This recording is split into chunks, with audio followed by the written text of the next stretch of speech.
Саламатсыздар ма? Мен бүгінгі каналымда биогумустар туралы айтатын болам. Мына нағыз огород адамның осы бау-бақшаның соны кері монтаждауға неге уақыты болмай жатады. Сондықтан анау-мынау қателіктерім болып жатса, мән бермей қарай беріңіздер. Ең бастысы мен өзім білгеніммен сіздермен бөлісем. Мынау менің биогумус жасайтын шағын фермам деп атаса болады.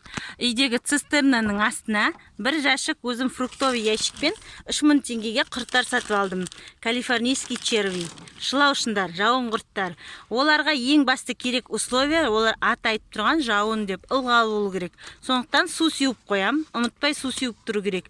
Және астына олар жейтін тамақ керек. Ол тезек, малдың тезегі, жылқыныкі да жақсы. Сиырдікі да болады. Соны зәрін кетіріп, шлангымен сумен бір жуып шайып жібересіздер сыртынан. Ащы болса, оларға жақсы көрмейді құрттар. Сол таза боқты олар жеп, қорытып, огородқа удобрение жасайды. Жазда мен оларға мынандай қарбыздың қабығын салып қойдым. Неге?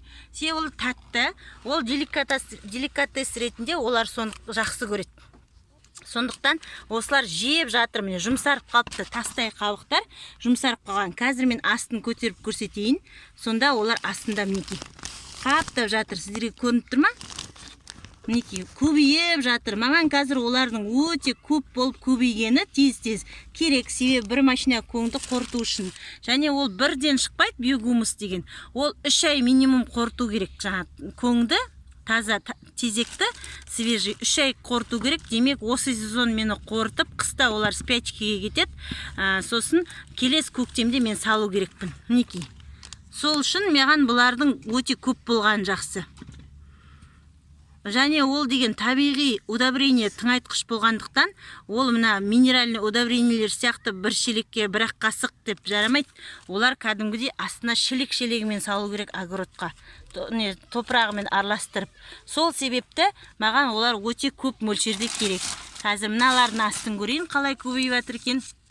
Мына әбден жеген, жұмсарып қалған, даже көтере алмай жатырмын.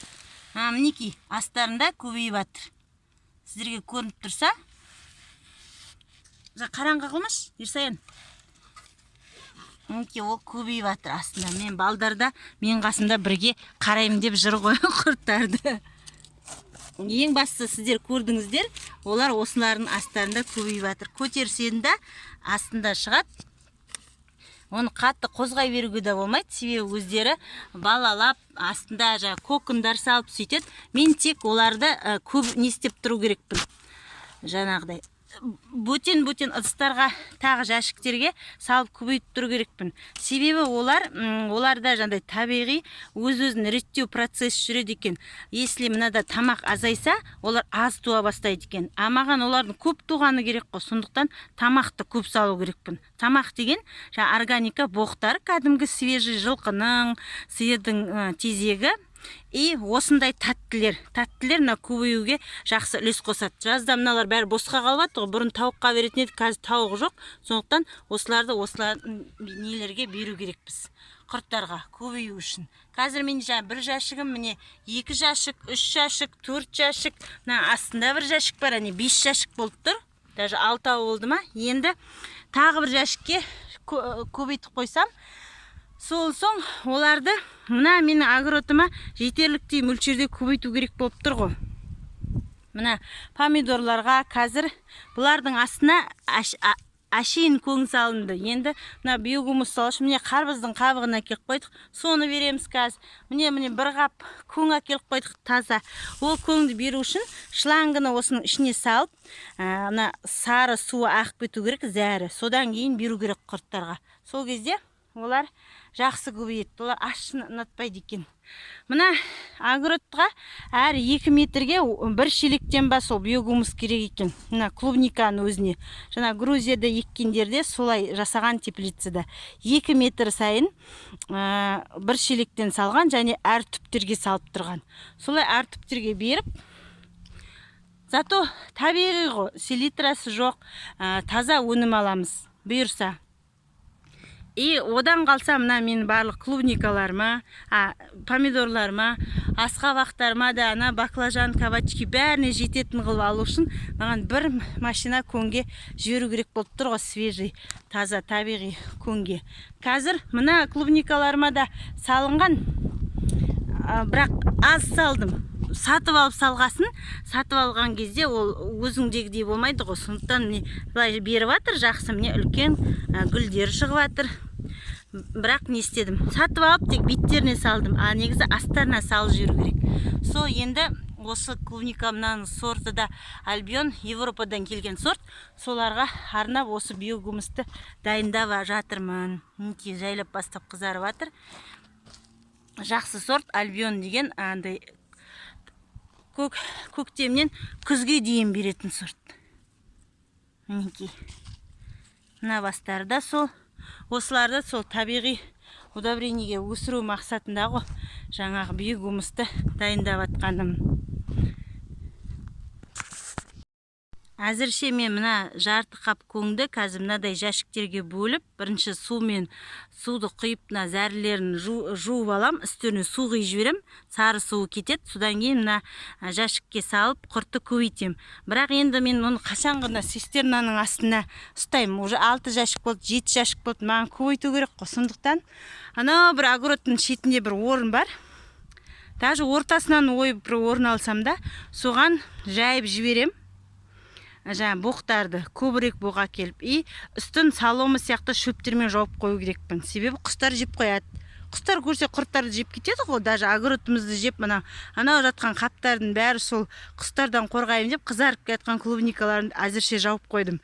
Ертең мыналар жаппай қызарған кезде гүлдеп жатыр ғой. Мынау сияқты үлкен сеткілермен жауып тастаймын. Себебі бізде қарғалар, сауысқандар көп. Мына сырт жақпыз ғой, Ақтөбенің. Көп жеп қояды келіп, мына клубникаларды қоймайды. Балдардан да бірінші жеп кетеді. Жаңағы неге огородтың ортасына көңді салып, соның ішіне жіберсем құрттарды, даже олардың аққан суы вермичай деп аталады дейді ғой, биогумустың. Соның өзі пайдалы. Келесі жылға маған сол жер пайдалы болып тұрады.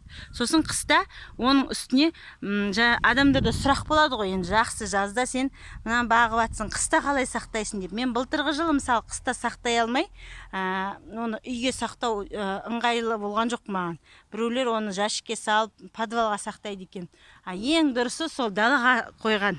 Далаға спячкеге қалдырам, үстіне 1,5 метр қылып көңді үйем. Сол кезде көң жылы болады ғой, соның астында өздері түбіне қарай кетіп, сода біздің Ақтөбенің қатты қысында олар өлмей аман шығады екен. Көп адамдар солай ұстап отыр екен.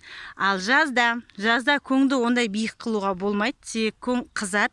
Қызған кезде астында құрттар өліп қалады екен. Сонымен менің инстаграм желімде адамдар көп айтты, осындай рилстер салдым ғой огород туралы. Мен де шамалы минеральный удобрениелерім салғы. Калийден, фосфордан, монофосфат, содан аз-аздап бір қасықтап, бір шелекке салып, солай бергенде көп адамдар айтты, бұл химия неге бересіз деп. Бірақ бәрібір жұрттың бәрі сонымен егіп жатыр. Енді келесі жылға мен дайындап жатырмын биогумусты көп мөлшерде. Ал азғантай сатып алған биогумус ол маған жеткен жоқ. Ол тек беттеріне бір кружкадан ғана салып шықтым клубникаға. Енді келесте астарына шелек-шелектен салу үшін, сол үшін маған бір машина жаңағы шылаушындарды көбейту қажет болып тұр. Сол үшін жаңағы биогумус фермам пока жұмыс істеп жатыр жайлап. Рахмет тыңдағандарыңызға. Маған тіркеліп, лайк басып, қолдап отырсаңыздар, рахмет. Нұр үстіне нұр.